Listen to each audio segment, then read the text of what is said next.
ఈరోజు చదువుకున్న వాళ్ళని ఇదే మాట అడిగితే, అమ్మా బైబిల్ గురించి బైబిల్ పట్టుకొని తిరుగుతున్నటువంటి నీవు మరి బైబిల్లో ఏముందో తెలుసుకోవా? ఇప్పుడు మీ పిల్లోడికి 50,000 ఖర్చు పెట్టి స్కూల్లో జాయిన్ చేశారు. బుక్స్కే 6,000, 7,000, 10,000, 12,000. ఒక ఆయన అంటున్నాడు 25,000 అంటే బుక్స్కే. ఒక ఆయన చెబుతున్నాడు అంత మెరిట్ కలిగినటువంటి స్కూల్లో జాయిన్ చేశాడు పిల్లోడిని. ఎన్నో తరగతి తెలుసా అంటే 25,000 రూపాయలు బుక్స్ కొన్న పిల్లోడు చదువు ఫస్ట్ క్లాస్కి 25,000 రూపాయలు బుక్స్ కొన్నావా? అవును కొన్నాను. దేనికి? భవిష్యత్తులో వాడు మంచి చదువుకున్నాడు కావాలని, మంచి జ్ఞానం సంపాదించాలని. ఆ స్కూల్లో జాయిన్ చేసినోడికి ఇక ఫిక్స్ అంట జాబు.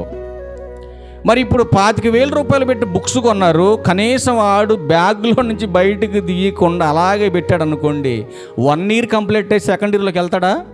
అంటే 2వ క్లాస్లోకి వెళ్తాడా? వెళ్ళడు.